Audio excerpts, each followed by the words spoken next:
بيكم يا أبطال في قناة افهمها صح، النهارده هنحل آخر جزء في تمارين 1 درس الأعداد الحقيقية من كتاب المُعجم، بس قبل ما نبدأ لو عايزنا نكمل معاك شرح وحل أسئلة اعملوا لايك للفيديو واشتركوا في القناة علشان ده بيشجعنا نستمر ويدينا طاقة نكمل وننزل لكم أفضل شرح والتمارين أول بأول، ويلا بينا نبدأ على طول. اللي بعده وهو اللي بيقول لي ان كيو شرطة اللي هي الأعداد الغير نسبية دي مجموعة الحل لكل من المعادلات الآتية. يعني هنحل بنفس فكرة السؤال اللي فات، ولكن لما اجي اشوف مجموعة الحل هشوفها هي غير نسبية ولا لا. ندخل في أول سؤال، بيقول لي 4 إكس تكعيب بيساوي سالب 32. هنقسم أول حاجة على 4، يبقى الإكس التكعيب بتساوي إيه؟ 32 على 4 بسالب 8، يبقى الإكس لوحدها بتساوي إيه؟ الجذر التكعيبي للسالب 8 اللي هو بيساوي سالب 2، يبقى مجموعة الحل فاي. في السؤال التاني هنحط الاتنين إكس تربيع بتساوي 9 زي ما هي، والسالب 3 يتنقل الناحية التانية هيبقى بالموجب 3، فهيبقى 2 إكس تربيع بتساوي 9 زائد 3 ب12. هنقسم هنا على الاتنين وهنا على الاتنين، فيبقى الإكس تربيع بتساوي 12 على الاتنين ب6، فيبقى الإكس بتساوي موجب وسالب جذر 6. فيبقى مجموعة الحل فعلا هو دوت عدد غير نسبي، فيبقى مجموعة الحل سالب جذر 6 وموجب جذر 6، والاتنين في قوس مجموعة. السؤال التالت دوت نفس فكرة السؤال اللي كان في الصفحة التانية، اللي هو نحط الإكسات كلها لوحدها والأرقام كلها لوحدها. يبقى هنحط 6 إكس تربيع ناقص 4 إكس تربيع، وبعد كده هنقول ان هي بتساوي 7 زي ما هي، 3 هتروح الناحية التانية، وبعد كده عندنا هنا الاتنين اكس تربيع، فيبقى 6 ناقص 4 اكس تربيع كلها على بعضيها ب2 اكس تربيع بتساوي 7 زائد 3 ب10. هنقسم هنا على الاتنين، هنقسم هنا على الاتنين، يبقى الاكس تربيع بتساوي 5، يبقى الاكس لوحدها بموجب وسالب جذر 5، وفعلا ده عدد غير نسبي، فيبقى مجموعة الحل بتساوي سالب جذر 5 وجذر 5. اعتقد الأسئلة مكررة واحنا فهمنا الفكرة، فنقدر نحل الأسئلة دي كويس جدا. سؤال رقم 4، هنضرب الأول الاتنين في القوس كله، يبقى الاتنين إكس تكعيب زائد 2 في 1 ب2 بتساوي 18. جميل، فهيبقى 2 إكس تكعيب بتساوي 18 زي ما هي، الاتنين هي اللي هتتنقل للناحية التانية بعكس الإشارة، يبقى الاتنين إكس تكعيب عندنا 18 ناقص الاتنين ب16، وبعد كده هنا على الاتنين وهنا على الاتنين، يبقى الإكس تكعيب بتساوي 16 على الاتنين ب8، يبقى الإكس لوحدها الجذر التكعيبي بتاعها ب8 ودوت بيساوي 2، فإذا الإجابة مجموعة الحل هتبقى فاي، لأن الاتنين مش موجودة في الأعداد الغير نسبية. 5 بيقول لي إن الإكس ناقص الواحد كلها تربيع بتساوي 4. تمام، سهلة جدا ما تتخضوش. هنقول إن إكس ناقص الواحد كل تربيع بتساوي، احنا خدنا في سنة أولى إعدادي الأسس. طب أنا عندي 4 ديت اللي هي إيه؟ 2 أس 2، يعني الأسس متساوية، فيبقى إيه؟ يبقى عندنا هساوي اللي في القوس ده مرة ب2 ومرة بسالب 2، دي قاعدة معروفة. يبقى الإكس ناقص الواحد مرة بتساوي 2، فهتيجي منها الإكس بتساوي الاتنين زائد الواحد فتطلع بتساوي 3، ومرة هنقول إن الإكس ناقص الواحد بتساوي سالب 2، فهتبقى الإكس بتساوي سالب 2 زائد الواحد، فالإكس هتطلع بتساوي سالب 1، وفي الحالتين طلعوا غير نسبية، فمجموعة الحل هتطلع فاي. نخش في سؤال رقم 6، نفس الفكرة بتاعت المرة اللي فاتت، قلنا قوسين مضروبين في بعض الناتج بيساوي، يبقى هساوي كل قوس بالصفر، يبقى الإكس تكعيب زائد 5 بتساوي الصفر، يبقى عندي الإكس تكعيب بتساوي إيه؟ سالب لتكعيب بتساوي سالب 5، يعني الإكس لوحدها بتساوي الجذر التكعيبي لسالب 5. وبعد كده الإكس تربيع ناقص 3 بيساوي الصفر، يبقى الإكس تربيع لوحدها بتساوي 3، يبقى الإكس بتساوي موجب وسالب جذر 3، يبقى عندنا مجموعة الحل بتساوي سالب جذر 3 وموجب جذر 3 وكمان جذر التكعيبي ل سالب 5، وكلهم مننساش قوس المجموع. سؤال 11 بيقول لي أوجد مجموعة الحل لكل من المعادلات الآتية. إذا كانت مجموعة التعويض هي الأعداد الغير نسبية والأعداد الحقيقية المرة دي. أول سؤال هنحط التلت إكس تكعيب بتساوي، هننقل الناحية التانية التسعة هتبقى سالب تسعة، هنقسم هنا على التلت وهنا على التلت فهتبقى الإكس تكعيب بتساوي سالب 27. يبقى الإكس لوحدها بتساوي الجذر التكعيبي لسالب 27 وهو بيساوي سالب 3. فيبقى هنا مجموعة الحل في أول واحدة فاي بالنسبة لكيو شرطة، هتبقى فاي بالنسبة لكيو شرطة لأن مفيش سالب 3 في الكيو شرطة في الأعداد اللي هي الغير نسبية. أما في مجموعة الأعداد بتاعة الآر الحقيقية يعني هتبقى سالب 3 لأن هي السالب 3 موجودة في الأعداد الحقيقية. نخش في السؤال التاني، هنقول إن 3 على 4 إكس تربيع بتساوي إكس على 2. هنقسم هنا على 3 على 4 وهنا على 3 على 4 فهتطلع الإكس تربيع بتساوي إيه؟ بتساوي 6. فالإكس لوحدها بتساوي موجب وسالب جذر 6. يبقى مجموعة الحل بالنسبة لكيو شرطة وبالنسبة للآر هما الاتنين هتبقى موجب جذر 6 وسالب جذر 6 في قوس المجموعة. في سؤال رقم 3 هنضرب الاتنين في القوس كلها، يبقى الاتنين إكس تربيع واتنين في سالب 1 بسالب 2 بتساوي سالب 10. يبقى الاتنين إكس تربيع بتساوي سالب 10 زي ما هي، وهنقول السالب 2 هتتنقل الناحية التانية فهتبقى موجب الاتنين، يبقى 2 إكس تربيع بتساوي سالب 10 زائد الاتنين بسالب 8.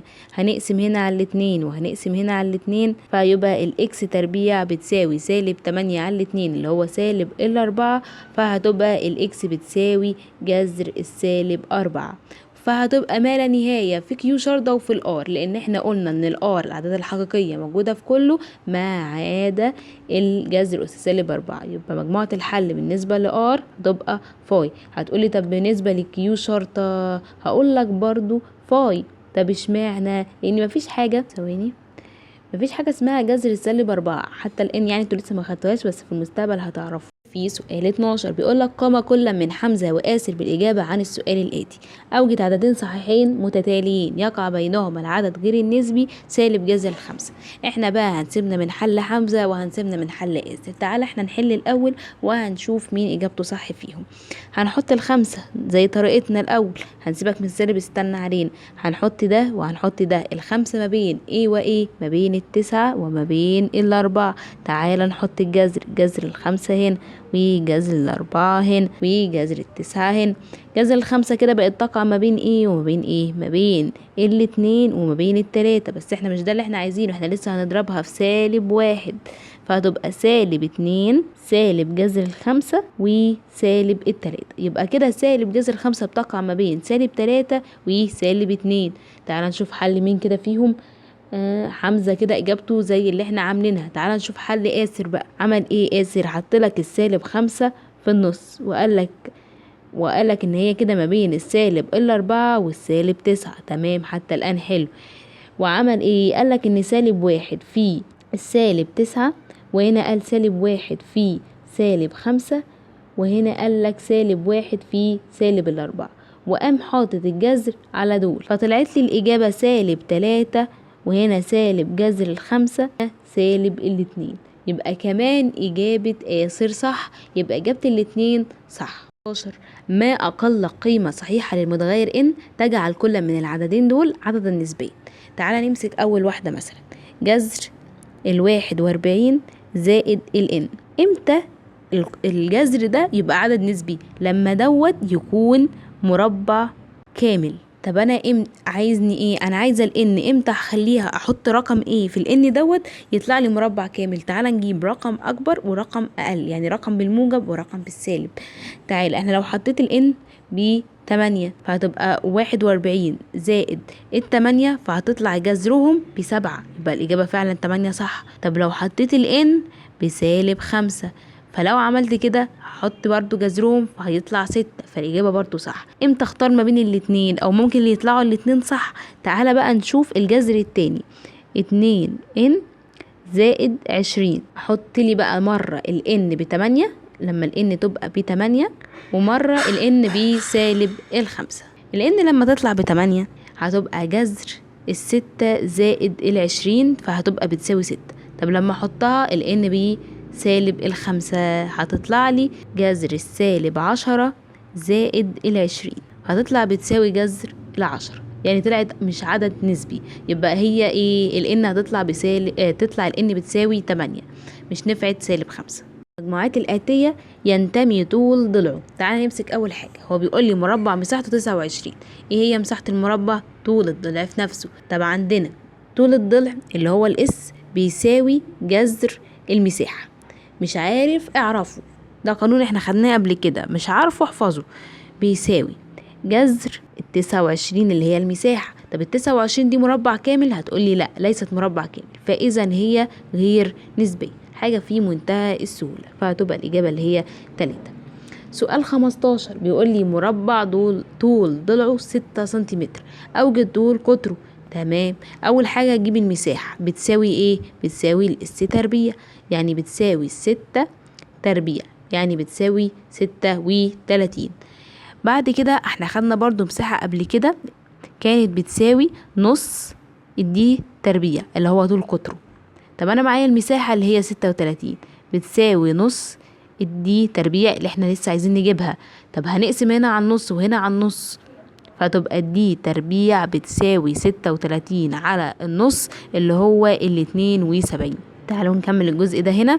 يبقى هنجيب الدي لوحدها هتبقى جذر 72 اللي هو بيساوي، هو ممكن كده خلاص انت سبتها، بس اتأكد برضو حطها على الآلة هتطلع لك موجب وسالب 6 جذر 2. طب يا شطار هناخد السالب؟ لا. هتقولي اشمعنى؟ اقول لك علشان السالب ما ينفعش في الطول. ندخل في سؤال 16 بيقول لك غرفة مربعة الشكل مساحة أرضيتها 15. احنا نعتبر ان دي الغرفة أرضيتها 15 متر مربع. يريد أحمد أن يحيط أرضيتها بشريط زخرفي قدر طول هذا الشريط. عايز بقى طول الشريط ده ايه؟ احنا هنقول مثلا هنفترض ان طول الضلع دوت بواي، مش هينفع نعملها اكس علشان بيبقى الاكس في اكس، فمش هنعرف نفرق ما بين الاكس وما بين علامة الضرب، هنفرضها واي. فهنقول ان المساحة بتساوي طول الضلع في نفسه عشان هو ايه؟ مربع، فهتبقى الواي في الواي بتساوي، هو مديهالي 15، يعني الواي تربيع بتساوي 15، يعني الواي لوحدها بتساوي جذر 15. طبعا بالموجب والسالب، وانا هاخد الموجب لان السالب مرفوض لانه طول. طب عايز المحيط هيساوي ايه؟ بيساوي الاس في الاربعة. الاس دي اللي هي طول الضلع، فهتبقى جذر 15 في الاربعة، فتطلع بتساوي 4 جذر 15 متر مربع، ودوت البي. سؤال 17 بيقول لك يوجد المستطيل الذهبي في محار أحد الكائنات البحرية ونسبة طوله إلى عرضه بتساوي 1 زائد جذر 5 على 2. قدر هذه القيمة. ده سؤال تافه، هتحط بس على الآلة على طول جذر 5 فهيطلع لك بيساوي 2.24، وبعد كده هتقوم حاطط 1 زائد جذر 5 على 2، وهتقوم قايل 1 زائد 2.24 على 2، وهتشوفها على الآلة بتساوي كام، هيطلع لك 1.62. وخلص السؤال على كده. سؤال 18 بيقول لك شكلت ثمر قطعة من الصلصال على شكل مكعب، مساحته الكلية 300 سنتيمتر مربع، أوجد طول حرفه، وهل طول حرفه ده نسبي ولا لأ؟ أول حاجة احنا محتاجين نعرف ايه هي المساحة الكلية للمكعب. ب6 اس تربيع، وهو مديهالي ب300. تمام، انا اقدر اجيب الاس بسهولة جدا، هقسم هنا على 6 وهقسم هنا على 6، يبقى الاس تربيع بتساوي 300 على 6 ب50. عايزين نجيب الاس بس، الاس بتساوي ايه؟ بتساوي جذر موجب وسالب جذر 50، وطبعا السالب مرفوض لان احنا بنجيب طول. طب عندنا الجذر 50 دوت عدد نسبي ولا عدد غير نسبي؟ عدد غير نسبي. سؤال 19 بيقول لك ايهما اكبر، طول طلع مربع مساحته 16 ولا طول قطر مربع مساحته 9؟ تعالى نحل كل واحده واحنا هنعرف. اول حاجه الاس اللي هي طول الضلع بيساوي ايه؟ جذر الايه، احنا لسه حاطين القانون ده في السؤال قبل ده.